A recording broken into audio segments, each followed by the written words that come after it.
সম্মানিত ফেসবুকের দর্শক ভাই, দুইটা কথা আমি কইতাম চাই। আমার পিছে যে বসে আছে এক ভাই, উনার লাগিয়ে একটা ভালো একটা পাত্র চাই। যদিও বা হয় কালো, পাত্রীতে হইতে হইব ভালো। ভাই কিন্তু অনেকটাই সুন্দর এবং সুস্থ মানুষ, উনার কিন্তু নাই কোনো দোষ। ভাই বলেন আপনার গুণের কথা, শুনুক আমার ফেসবুক জনতা, বলেন। আসসালামু আলাইকুম ভাই, আপনি যা বলেছেন তাই অনেক খুব ভালো লাগছে কথাগুলা। ঠিক আছে, আমি আর কি বলবো, সব তো আপনি বললেন। আপনি কিরকম ধরনের পাত্রী চান? এই যে আপনি যেমন বললেন তেমনটাই। তেমনটাই যদি কালো হয়। কালো হইলেও সমস্যা নাই, গায়ে ভিতরের রংটা ভালো হইলেই চলবে। ভিতরের রং বলতে কি আছে?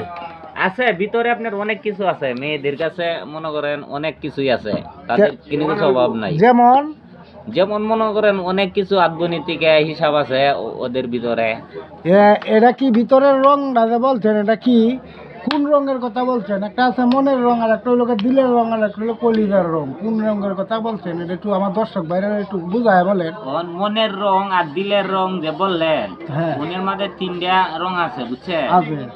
তিনটা রঙের তেমন হিসাব করতে গেলে অনেক কিছু ওই নারীর ভিতরে ফাইল তুললে কুজন লাগে, বুঝছেন? কোনটা যে ভালো জিনিয়াল, হ্যাঁ, বুঝেন না? দর্শক ভাই কথাগুলো তো বুঝতে পারছেন, অবশ্যই জানাবেন কমেন্টে, শেয়ার দিবেন। শেয়ার দিবেন।